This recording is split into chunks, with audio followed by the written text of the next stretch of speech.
Namaskar, this is Dada Rainjitananda. Welcome to this webinar, Tantra, the Science of Self-Realization. Regarding the webinar today, you can ask questions through the questions window. And unfortunately, it seems that the webcam is not working. So we'll have to do without it.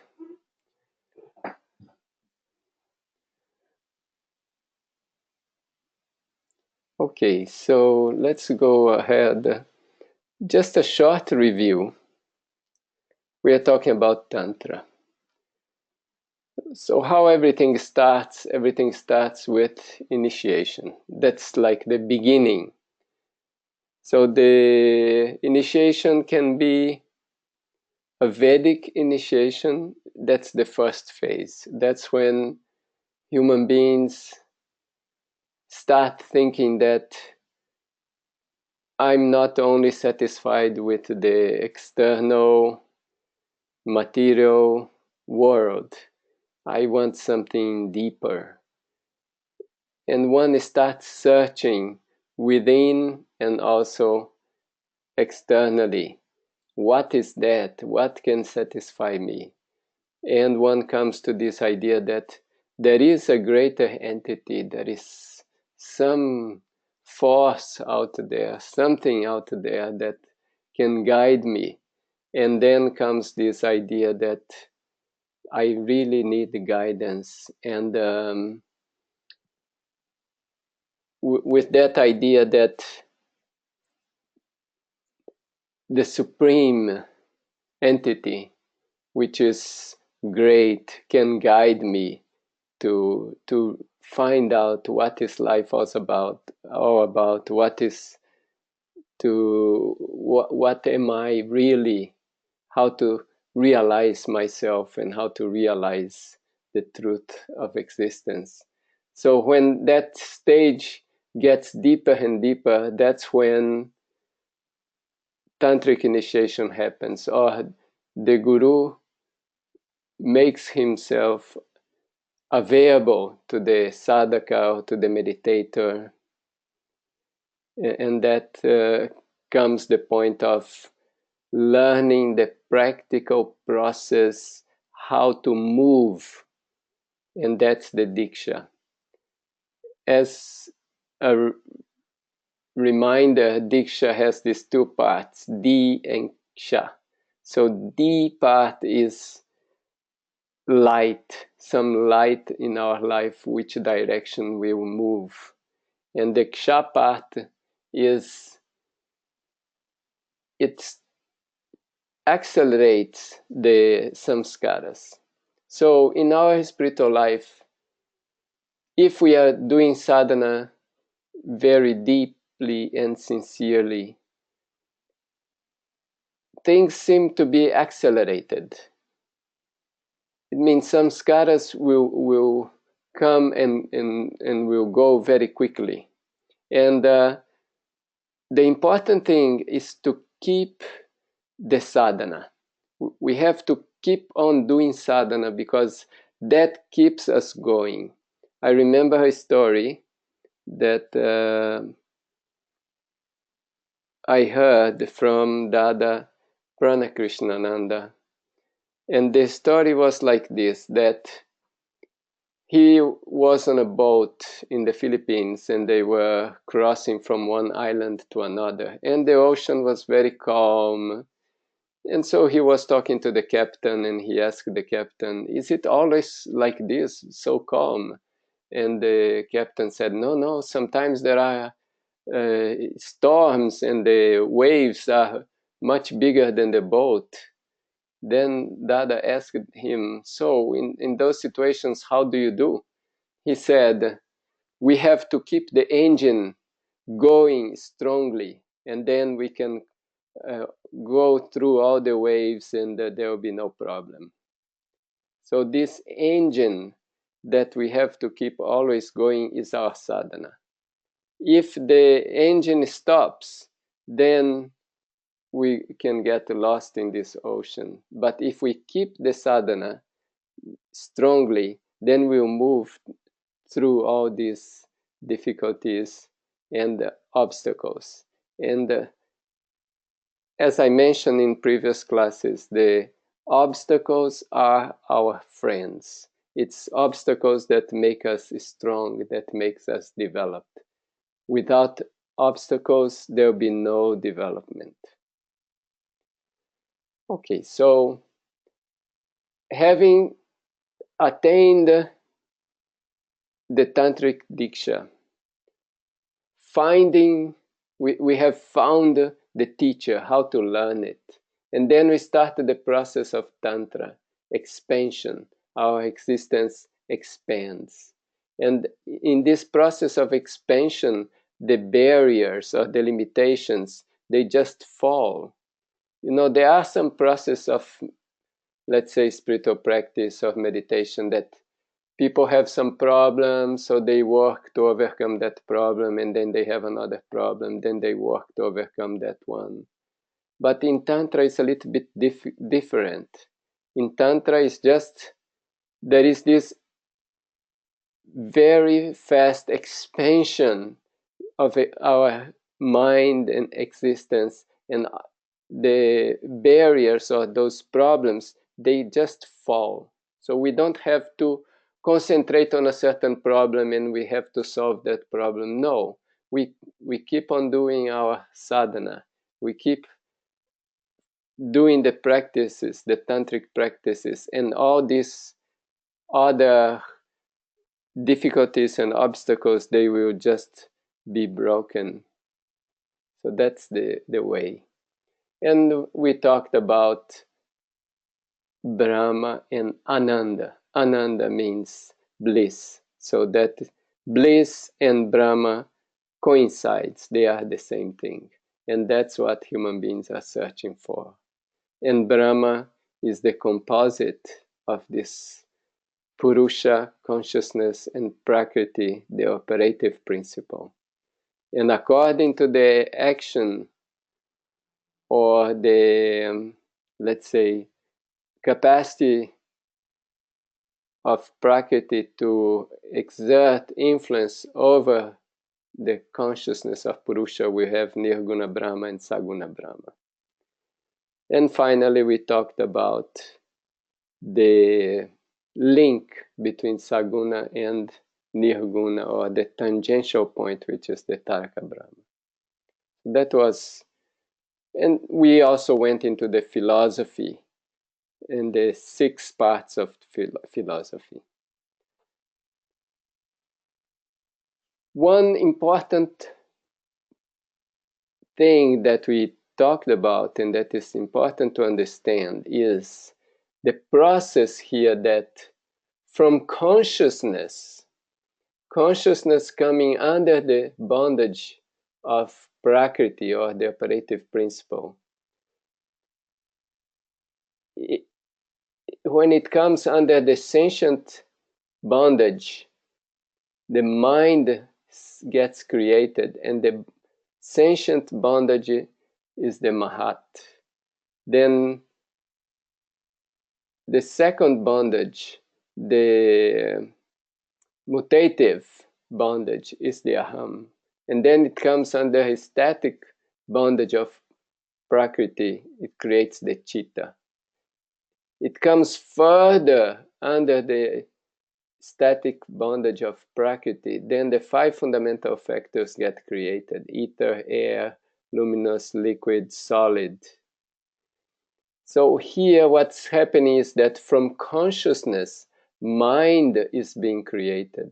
From mind, fundamental factors or matter is being created. Then from matter, when it reaches to the densest matter, the solid factor, then if the pressure continues, a part of the matter gets pulverized back into mind. And that's when unit mind, occupying solid unit structures, come into being. And first they are undeveloped beings, then plants a little bit more developed, then animals more developed, humans more developed, then humans do sadhana to reach back to consciousness. So basically, from consciousness, mind. From mind, matter. From matter, mind. And from mind, back to consciousness. That's the process. Today we go to the fifth part of Tantra, the science of self-realization. First, a statement by Sri Anandamurti, my teacher. He says, every sadhana that aims at the attainment of the Supreme, irrespective of its religious affiliation, is definitely Tantra. For Tantra is not a religion. Tantra is simply the science of sadhana. It is a principle. Today we'll talk more about yoga sadhana and kundalini.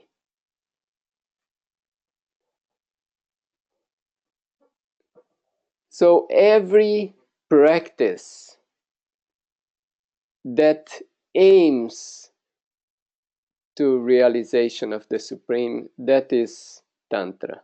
So there are some simple practices and there are more elaborated practices.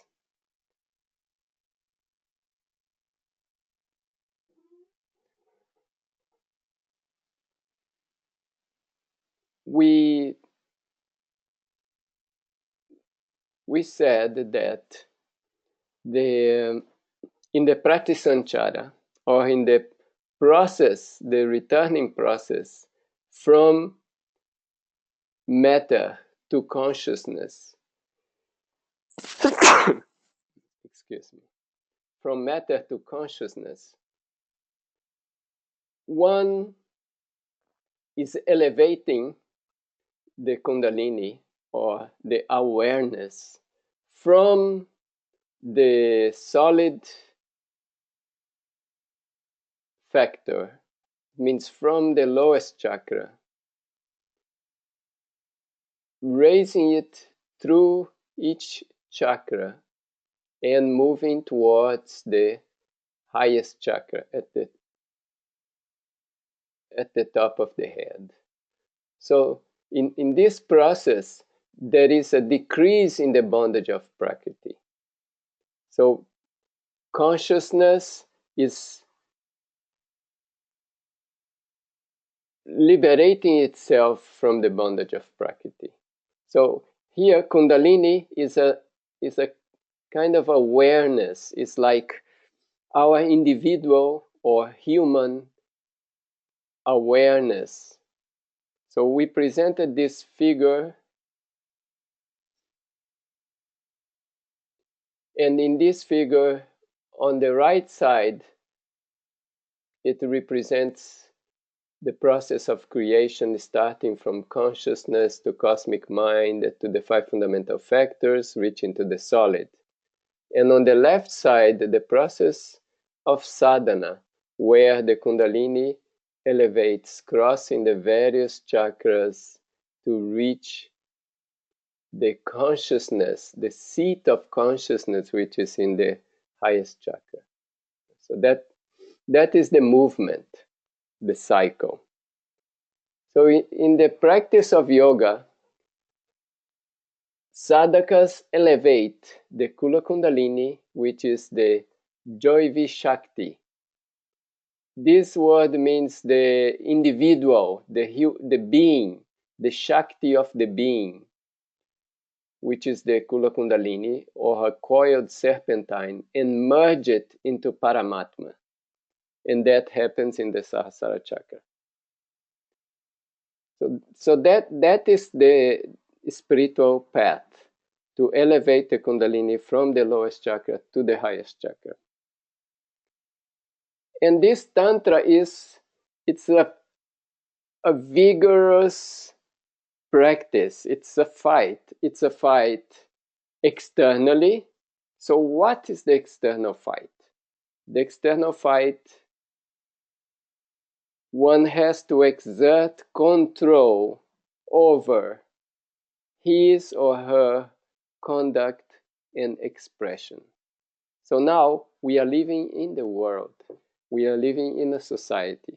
We have a relationship with other people, and we have a relationship with ourselves. So this this relationship, this conduct, internal and external. So the external expression of our conduct, we have to control it. It's very important. And that's the external fight of Tantra. Now, since you have been participating in many of the classes, I will ask you one question. What is the name of the main set of practices to control one's conduct and expression? What is the name of it? Can you write in the question window? So my question is this. What is the name of the set of practices that help us to have control over our conduct and expression? A hint, it's a set of 5 practices. We can even say there are 2 sets of practices. It's 2 sets of 5 practices. Okay, the answers are coming. Yes. Yama and Niyama. Yama is when we have control over our external conduct in relation to other people. And Niyama is the control over our conduct in relation to ourselves, because that's also important. It means that Yama is from inside to outside, we exert control, and Niyama is from outside to inside. Okay, great. So that's the external fight. So this external fight will go on continuously. Like Yama is a practice, it's a very dynamic practice. Every moment we are improving it. In every relationship with other people, we have the opportunity to practice Yama and to improve it every time. So it is not something fixed. Like if today the way I relate to other beings and other people outside me is in a certain way, tomorrow it can be improved and then improved. So that's the external sadhana of Tantra. And what is the internal? The internal is when I am there in the practice and I'm raising the Kundalini. And in this raising of Kundalini, there are different ways people think about it. Some people think this is like a physical sensation. This physical sensation may be there or may not be there.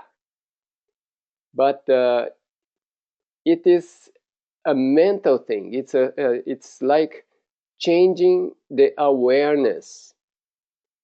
That divine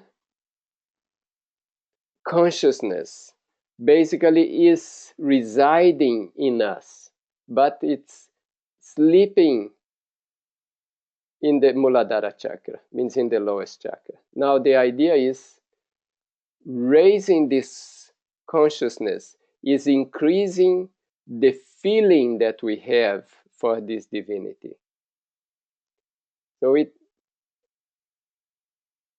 So the way of thinking, or the awareness that we have in our mind, changes. It means that the crude thoughts that we have get substituted by divine thoughts. So that's what is happening. One of the main things to elevate the Kundalini is to increase our longing for the presence of that Supreme. So that's the main thing.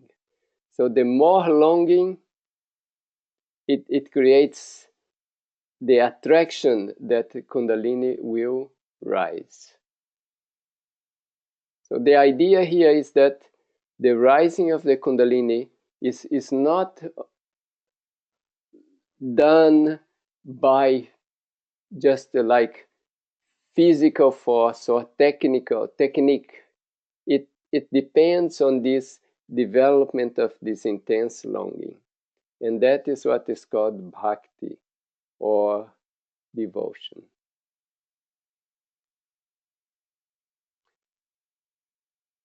Just one moment. I'm going to see here if I...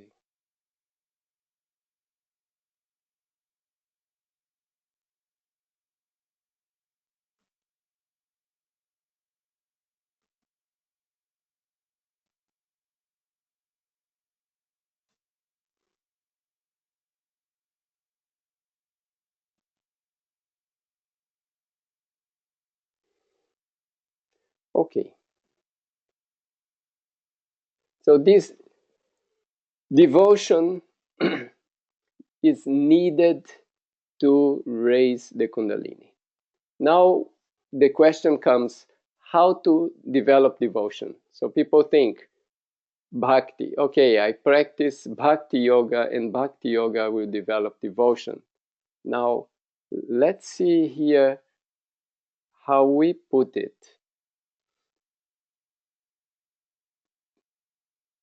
There is Jnana Yoga. What is Jnana Yoga? Jnana Yoga is the effort to feel the presence of Paramatman, or Supreme Soul, in all the objects. So that is Jnana Sadhana.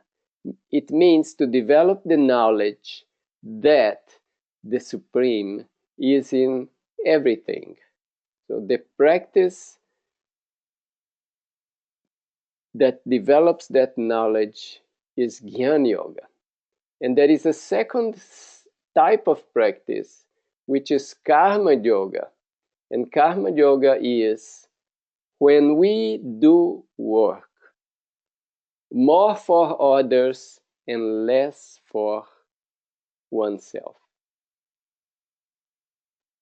That's a characteristic of a human being, because animals usually they are doing more work for themselves. Now we come to the human life.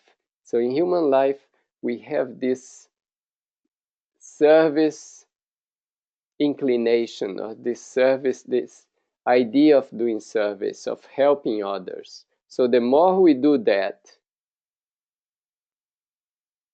it is Karma Yoga.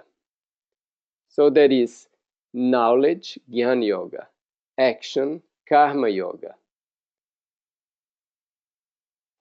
When karma is more than Jnana, then we get Bhakti. So this is a practical process how to get Bhakti. So we are not just, oh, I'm doing this practice of Bhakti Yoga. No, I'm doing Jnana Yoga, I'm doing Karma Yoga, and because I'm doing a lot of Karma Yoga more than Jnana Yoga, I'm getting, as a result, Bhakti. So what does it mean?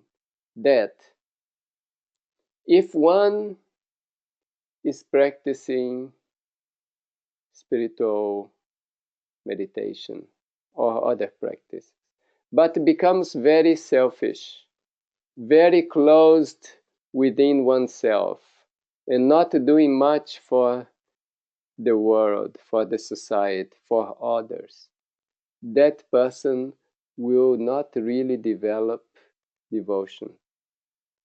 By not developing devotion, it will be difficult to attain spiritual progress, real spiritual progress.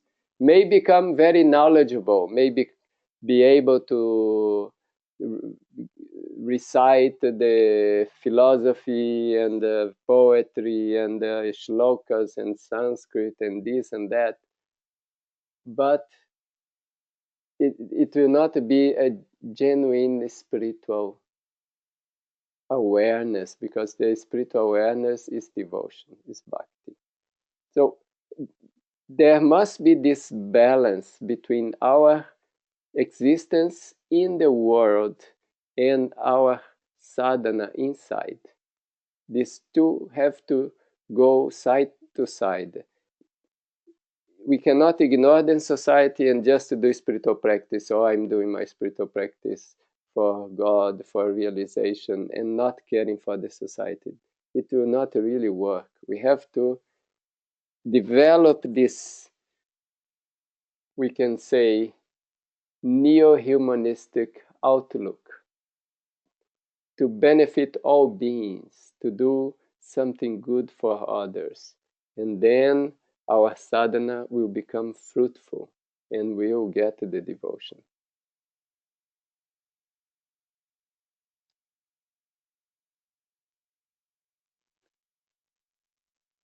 So Kundalini resides in the lowest chakra.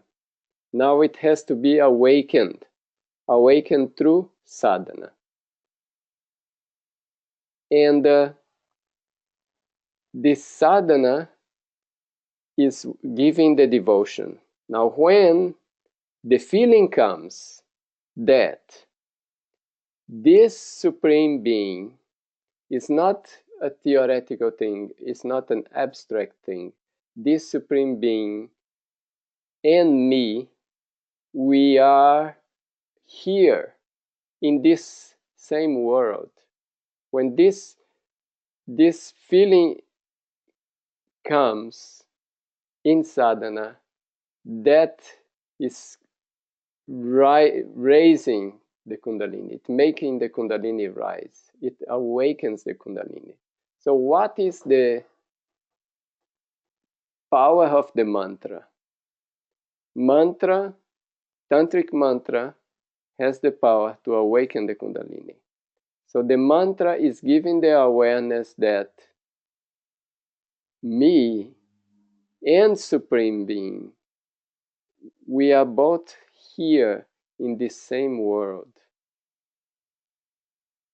So just by keeping the ideation of the mantra, it means the meaning of the mantra, the vibration of the mantra, chanting the mantra in the mind.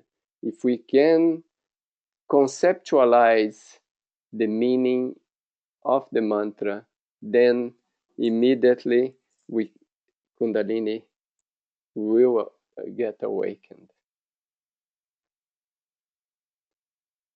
And next is to develop more this devotion through Karma Yoga and Jnana Yoga. Devotion develops, and there is a feeling that this Supreme Being, this Paramatma, Supreme Soul, is not far away, it's near.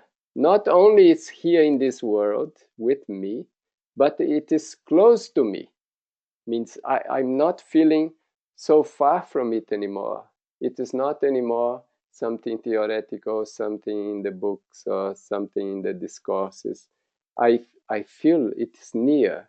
And that's when we experience a certain closeness with the Supreme Being. It's like an assurance that it exists, and not only exists, but it's here, close to me.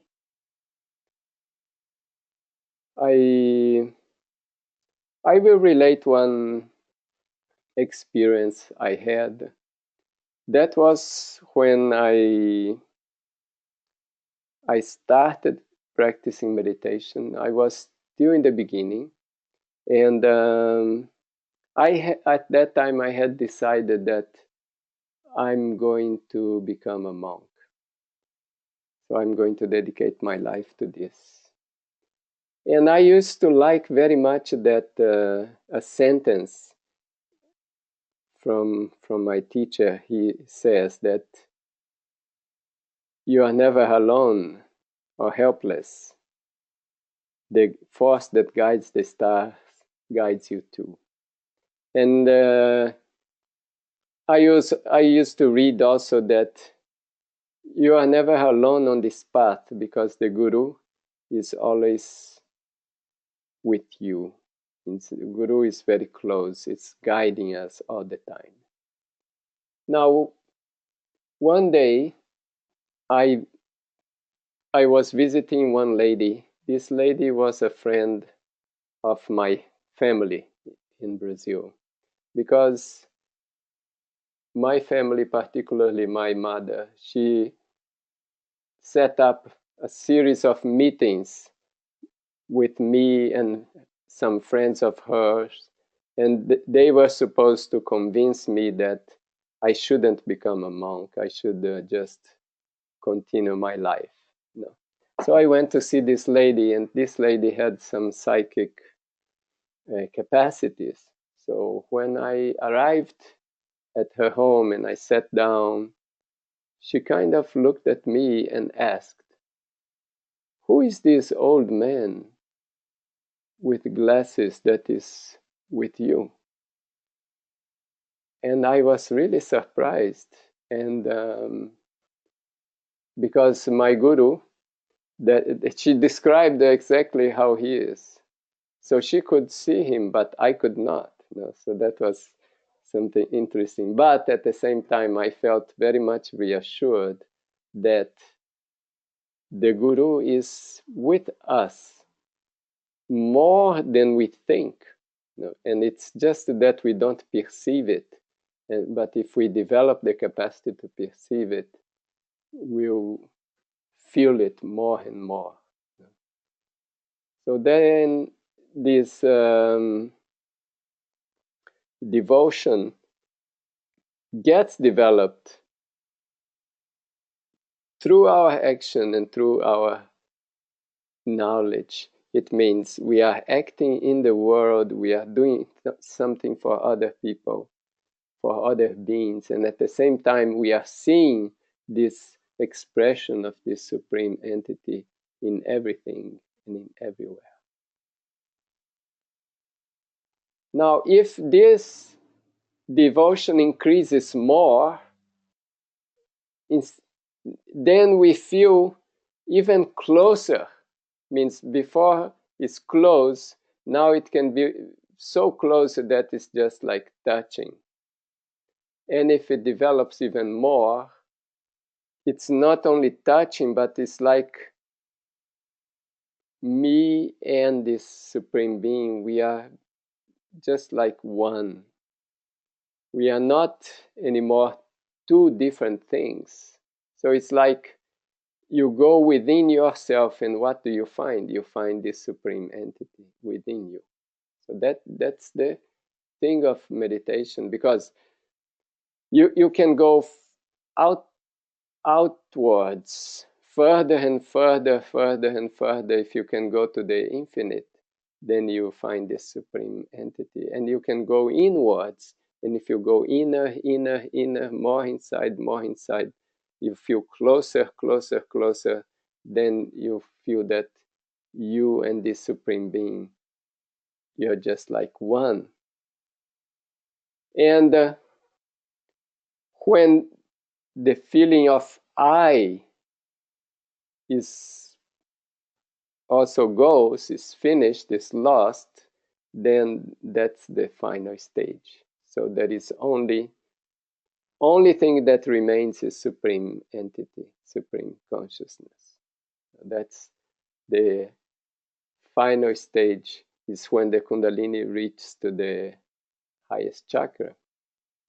So basically here there are 6 stages of realization. The first is this Salokya Samadhi, when we feel that this Supreme Being and me, we are here in the same world. And then the Samipya Samadhi, we are so close that I can talk, means there is some closeness, some relation is close enough. And then becomes even closer, so close, the closest imaginable. And then further, not only am I close, but I only see this Supreme Being everywhere. And finally, there is this only I and He. And in the end, there is no I anymore and remains only the Supreme. And that's called Kevalya. So the idea here is that this elevation of Kundalini, it accompanies a change of awareness and a change of relationship with the Supreme Being. This whole process of spirituality is basically our relationship with the Supreme Being. When we are more in the material phase, some people think, oh, there is no Supreme Being. It's only what I see, what I touch. That's what exists. That's life.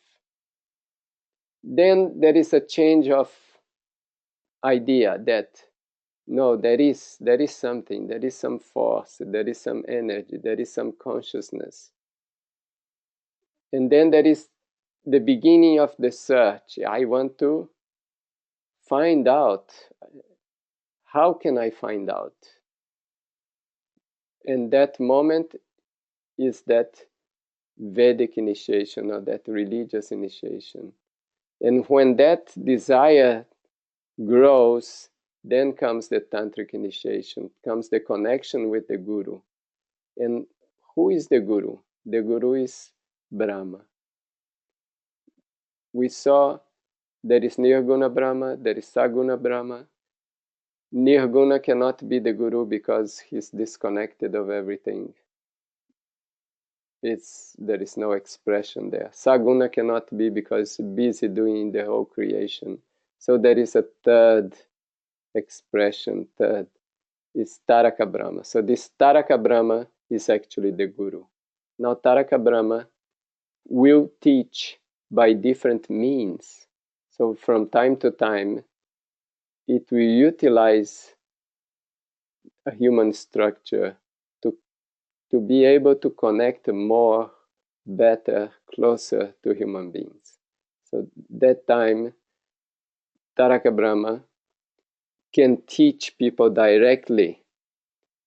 But otherwise, Taraka Brahma is always present and is always working, utilizing different media to make us move into this spiritual path.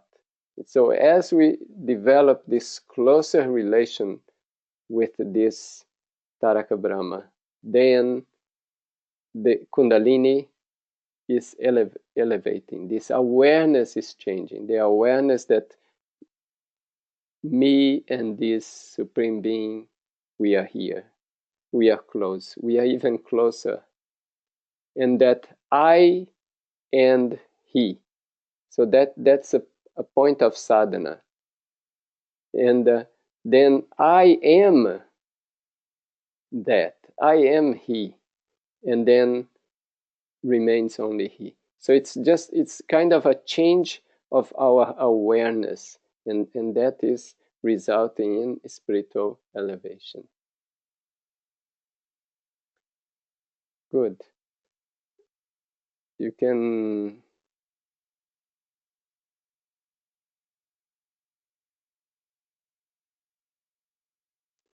Okay, I have one question here. So the difference between other practices and tantric practice is the meditation through the chakras.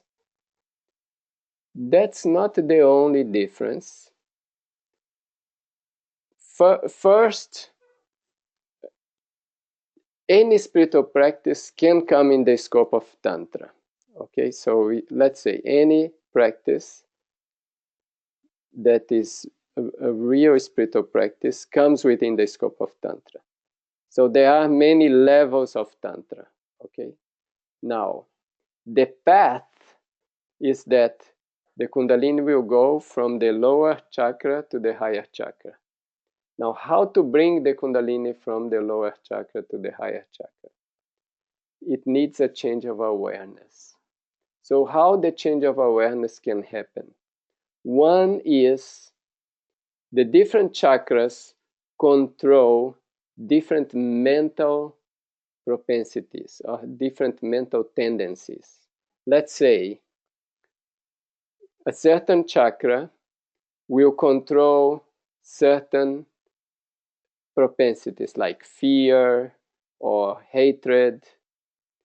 Now, if I have fear and if I have hatred, it will be more difficult that for me to elevate the Kundalini or to develop this love for this Supreme Being. Because I want to develop love, but there is fear, there is hatred. So I have to overcome that. So the different practices on the chakras can help to control those propensities. It means those propensities do not become an obstacle to my feeling of love for the Supreme Being. So those practices with meditation on the chakras will help in that. But at the same time, I have to work also to develop that love. So it goes together. So there are various practices. In Tantra, the tantric practice is very complete. You will see that there are a combination of various practices. There are practices for pranayama, breathing. There are practices of concentration on the chakras. There are practices of meditation on the Supreme Being. There are practices of meditation on Taraka Brahma. So there are a series of practices working together to accelerate the speed. Now, if you compare to a Vedic or a religious practice where mostly people are requesting the Supreme, oh Supreme, you are so great, do help me, show me the way, put light on my life.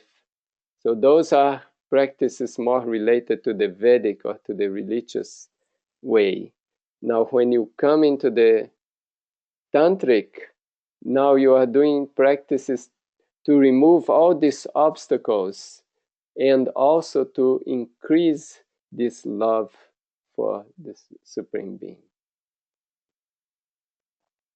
Okay, I just a short review of what we covered today, and I'm open for more questions. So in this review, we talked about Gyan Yoga. Gyan Yoga is this effort to see the Supreme Being in everything. And the Karma Yoga is the action to serve others. I give more to others than to myself. When we give more to others, we also get more.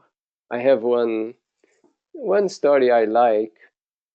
It is like this, that there was a man, an old man, he was about to die, and he was thinking, should I go to heaven or should I go to hell?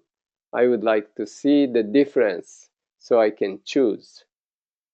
So God, gave him the opportunity send a guide to show him how things are in heaven. So they took him to heaven, and when he reaches there, he sees what? There is a very long table, and everybody sitting around it, and there is a lot of nice food. And so he was looking at it, then he says, okay, you saw enough, now come and see how it is in hell. And took him to hell to show how hell was. And how was it? He arrived there and he saw there is this long table with a lot of food on it and all the people sitting around. And the only difference was that both in heaven and also in hell, the people had something in their arms that didn't allow them to bend the arm. So the people in hell, they wanted to feed themselves, so they were trying, but they couldn't bend the arm to bring the food to the mouth. So they were all angry and very upset and stressed. And the people in heaven, they also had this same thing that didn't allow them to bend their arms. So what they were doing, one was giving food to the other and the other was giving food to the other, so they didn't need to bend their arms to feed each other. So they were happy and enjoying. So basically, if we think only about ourselves, then our life becomes more difficult, more complicated. But the moment we think about others also, about all the other beings, then if we solve problems of others, then our problems also get solved. So that is the Karma Yoga. And Bhakti is the result of more karma, less jnana gives Bhakti. So devotion, this feeling, this love for the Supreme Being, means we are doing service and we are seeing the Supreme Being in everything. So this love is just growing and growing. And this love is what raises the Kula Kundalini.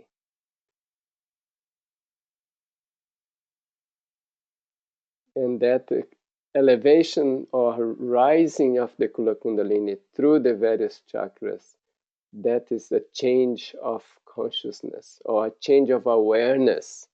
Is we are freeing ourselves from the bondage of Prakriti and increasing the reflection of consciousness. Okay, so that's the summary. Now a few minutes for questions. Okay, I see a few questions here. First one, does every sadhaka who attains Samadhi reach all these different states of Samadhi? What happens is like this. One may reach these stages of Samadhi and not be very aware of it. Because let's say the example is like this. We are taking a train, let's say I'll give the example here. When I take a train from New York and I come to Hudson, there are different stations in between, like Poughkeepsie and another small stations are there. I can enter in the train and just not think so much and not be aware of these stations and reach my destination. Or at every station I can look and see. So it depends. Some people become aware of these various stages and others don't become aware. But everybody is taking this route. It's the same route, but sometimes one is aware of the various stages and sometimes one is not aware of the various stages.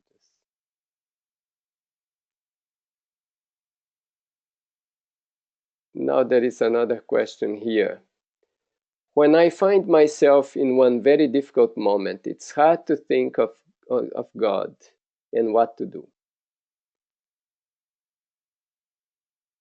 And there is this feeling that it's not fair.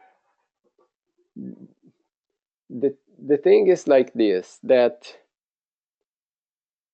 difficult moments, we have to start or to make the effort to see the difficult moments as not something negative, but it's something that makes us strong. Now the thing is that all this is happening in our mind and is very close to us.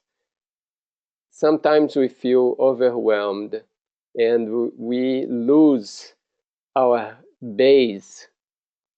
But if we can set our base on that supreme entity, we will see that he is always there.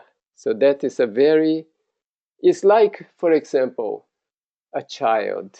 A child, if the parents are nearby, the child is always confident because he or she knows that any difficulty the parents will solve. But the parents have also to let the child experience and not be all the time there protecting the child, otherwise that child will not develop. So the guru has that capacity to put us or to let us face all these big obstacles, but at the same time knowing that these obstacles are not greater than our capacity to overcome them. The more obstacle, it means we are developing quicker. If everything is so easy, there is not much development. We are not developing much. If there is not much, let's say, difficulty and obstacle in our life, it means we are not developing much. And I like to give this example of somebody going to the gym to do exercises. If you are doing your exercises, for example, to make your muscles strong, you use weights. So weights, what are weights? They are obstacles. So you put some obstacle so that your exercise will become more fruitful. But if the weights you put are too light, you don't do much exercise. If they are too heavy, then you cannot even do the exercise. So they have to be in the limit that it's heavy, but at the same time you can do the exercise. Then you have the optimum development. So that's what happens in our life. If we are practicing tantric sadhana under the guidance of tantric guru, then we will be moving in that limit, the limit that yes, we can manage that, but at the same time, yes, it is heavy, it is difficult. And in the end of the workout, usually our muscles will be a bit sore, and that's when the workout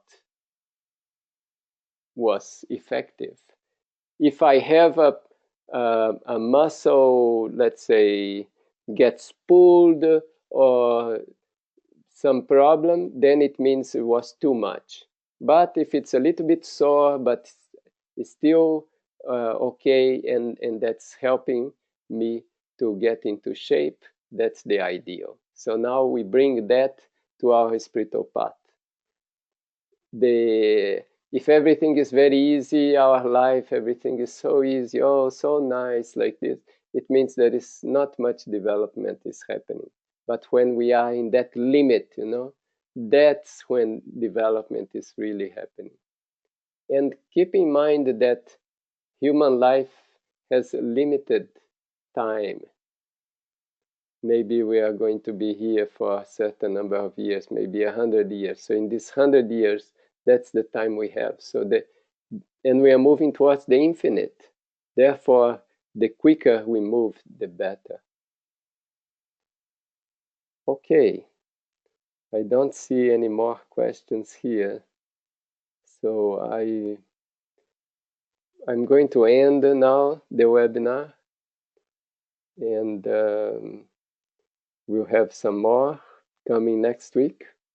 If you have any questions, send by email or you can communicate with me. Thank you for attending today, and good night. Namaskar.